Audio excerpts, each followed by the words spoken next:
I fly a lot for work. Airports, hotels, and boardrooms are some recurrent places in my life. But now, I'm a little terrified of traveling to new places because something happened during my last flight. I'm a 29-year-old marketing consultant. Last week, I was just wrapping up a brutal 4-day trip in Dallas. Meetings from morning till night. I was totally worn out by the time I got on the red-eye flight back to Seattle. My only goal was to get on the plane, plug in my headphones, and fall asleep. I was in seat 14D, which was by the aisle.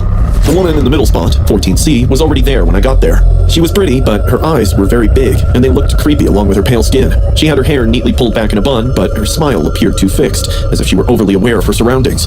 When she saw me, she smiled big and said, "You look tired." I politely nodded and laughed. Yeah, it's been a long week. She tilted her head to the side and replied, "You look like someone who has many dreams, but doesn't tell anyone." I took a moment to think about whether I had heard her correctly. Okay? She laughed lightly and patted the armrest between us. Sorry. I read people. Habit.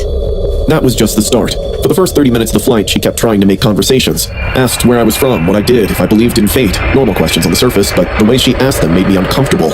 She would tilt her head and repeat my words back to me, verbatim. She copied how I adjusted my sleeves and how I crossed my legs. Every little movement I made, she mirrored it seconds later. At one point, I said, "I'm probably going to try and get some sleep soon."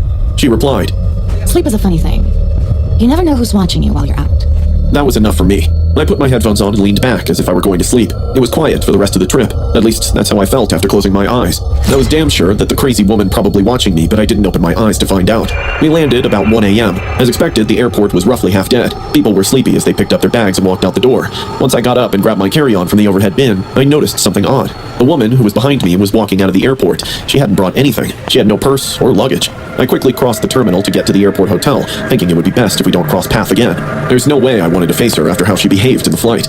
As I got to the glass entrance of the hotel, I glanced behind me, just out of instinct, and there she was, standing outside like a statue. Her eyes were fixated on me, and she hardly blinked. She didn't wave or smile, just watched. I told myself it was probably a coincidence. Maybe she was waiting for someone. Maybe she lived nearby and didn't need luggage. My brain tried hard to rationalize it. I checked in, received my key, and went up to my room 508, 5th floor. Once I got in, I felt better. I freshened up and went straight to bed. I'm not sure how long I was out before I woke up to this painful feeling. There was huge pressure on my chest. It was as if someone put a boulder on me and my lungs were crushing with its weight. I opened my eyes, gasping for air, and immediately screamed.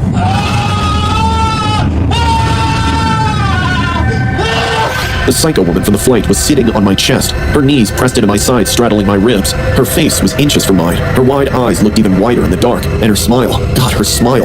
It was stretched so far it didn't look human. "You weren't supposed to ignore me," she whispered. I couldn't move. I couldn't breathe. She reached into her pocket and held out a metal hair clip that was bent at the tip. "I used this to open your door." She giggled. I tried to scream. She pressed a finger to my lips. "Don't spoil this beautiful moment of ours." I exploded. I pushed her really hard. She tripped and fell to the floor, yelling in pain. I quickly grasped my phone and dialed the front desk. "Hello? Someone had broken into my room." As I talked, she got up and ran away before I could grab her. Security arrived within minutes. I showed them the bent hair clip she dropped and the security latch on my door with signs of tampering. The security checked the entire lobby and hotel exit, but she was gone. Only evidence were the CCTV footages showing her entering the hotel, then running out from the back door. It was as if she knew the building too well. When the cops arrived, I gave them her seat number and flight info. TSA pulled the boarding records, but it was discovered later that she used fake ID, even a fake passport. They never found her. The officers told me I was lucky, that she could have had a knife, that she could have done worse. But here's the thing, she did do worse. Not physically, but I haven't slept a full night since. I checked the locks 4 times before bed. When I go on trips, I put a chair under the door handle. I see that smile every time I close my eyes. I can hear her say, "You were supposed to pay attention to me." I wish I hadn't boarded that plane, or at least gotten a different seat so I never met her. I'm not the type to post stories on the internet. Working, grocery shopping, and my 2-year-old daughter, Vicky, take up the majority of my life as a 35-year-old single mother. However, I've been thinking about something that happened at the airport last week ever since. It was scary, real-life horror, and I think people should know about it. We were flying from India to Australia to visit my parents. It was a long trip, and I chose a morning flight since Vicky usually naps around that time. The airport was packed. It's the busiest I'd ever seen it. I was navigating the crowd with her stroller while holding onto our passports and flight passes, scanning the gate signals and hoping Vicky wouldn't have a meltdown. Fortunately, she was calm, holding her small plush rabbit and sucking on her dummy. I recall being relieved.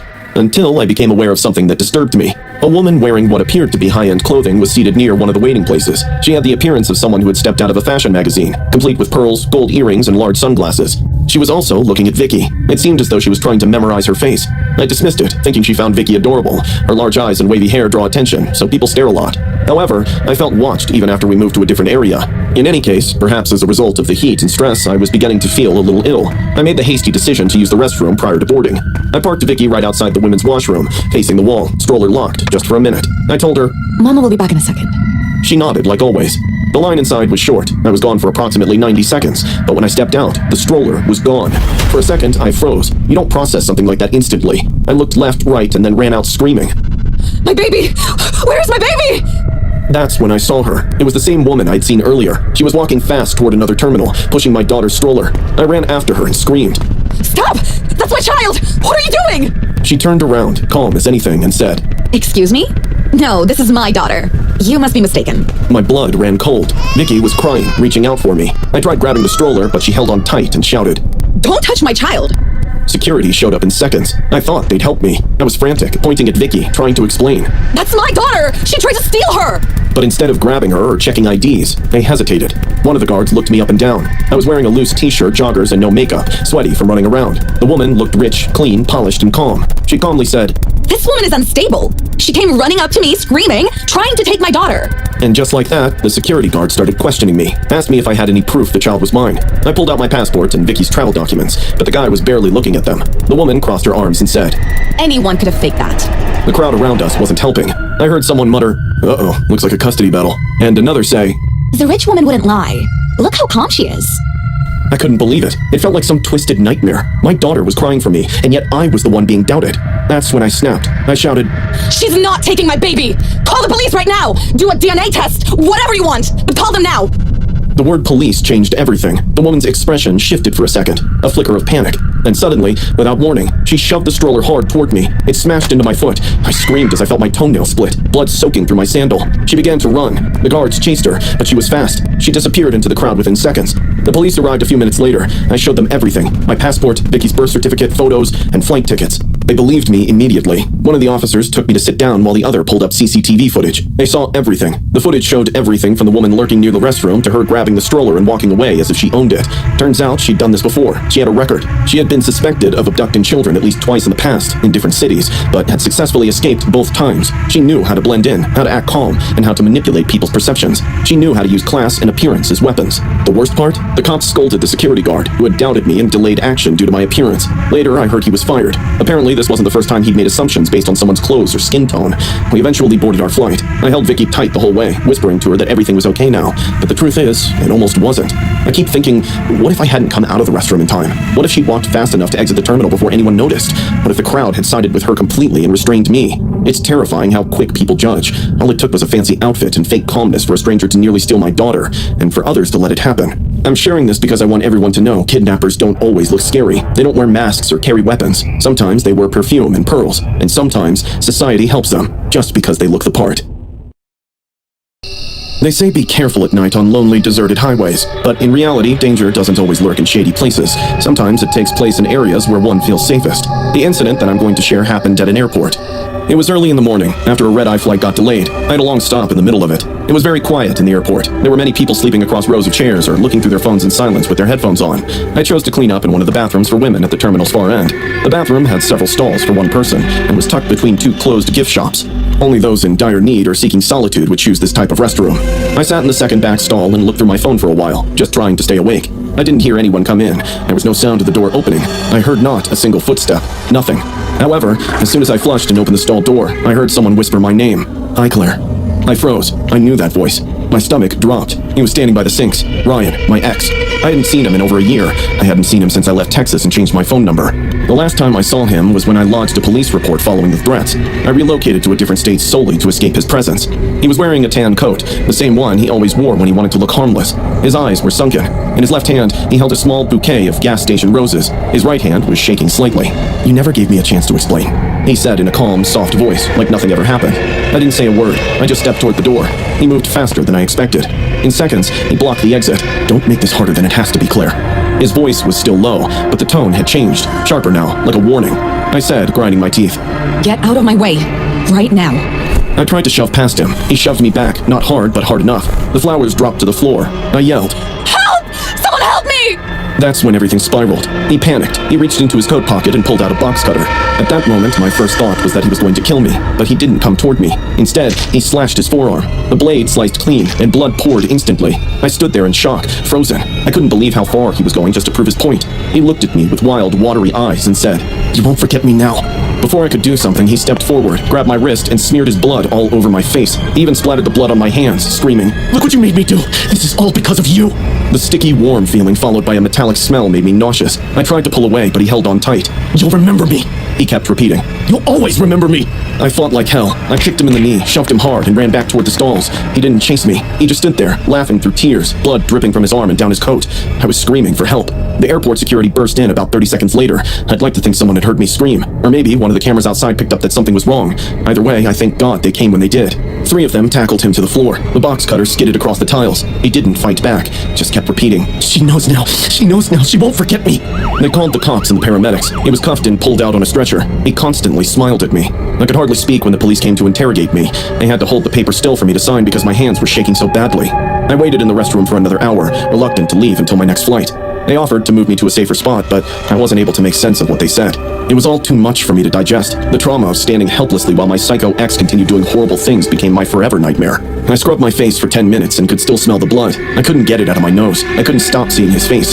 I couldn't forget his huge grin, his burning evil eyes, and the way he kept repeating that I would never forget him. He was right, though. I had spent a year rebuilding my life. I thought I was safe for a year. I moved, changed my number, and locked everything down on social media. But somehow, he still found me. Somehow he knew I'd be in that terminal, at that gate, at that bathroom. And that's what haunts me the most. How did he know?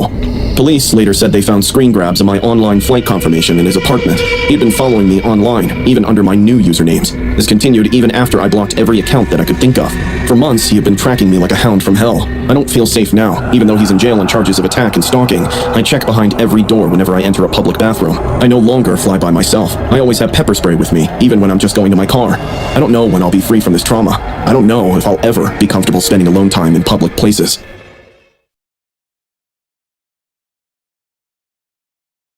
कहानी शुरू होती है एक अजीम सल्तनत में जहां बादशाह सुलेमान खान इंसाफ और रहम दिल्ली से हुक्मरानी कर रहा था। उनकी सल्तनत में लोग खुशहाल थे, लेकिन बादशाह की एक परेशानी थी। उनका बेटा शहजादा आदिल अभी तक बादशाहत की जिम्मेदारियों के लिए तैयार नजर नहीं आता था। बादशाह ने वजीर से मशवरा किया। वजीर ने कहा, बादशाह सलामत हर नौजवान को अपनी सलाहियतों का इम्तिहान देना पड़ता है। शहजादा आदिल और मेरा बेटा कमाल दोनों ज़हीन और बहादुर हैं। उन्हें एक मुहिम पर भेजना चाहिए ताकि वो अपनी जिम्मेदारियों का एहसास करें और अपनी सलाहियतों को पहचान सके। बादशाह को ये बात मुनासिब लगी और इसी दिन दोनों नौजवानों को महल में बुलाया गया। बादशाह ने कहा, मेरे बेटे, तुम दोनों को एक मुहिम पर भेज रहा हूं। ये सफर तुम्हें जिंदगी के अहम सबक सिखाएगा, लेकिन याद रखो, इस सफर में अक्ल, हिम्मत और दोस्ती ही तुम्हारी सबसे बड़ी ताकत होगी। शहजादा आदिल और कमाल ने जरूरी सामान लिया और जंगल की तरफ रवाना हुए। वो दिन के वक्त सफर करते और रात को कहीं रुक जाते। जंगल का रास्ता शुरू में खुशगवार था। परिंदों की चहचहाहट, दरख्तों की सरसब्ज शाखें और बहते दरियाओं का नजारा उनका दिल खुश कर देता। लेकिन जैसे जैसे वो आगे बढ़ते गए, जंगल ज्यादा घना और पुरअसरार होने लगा।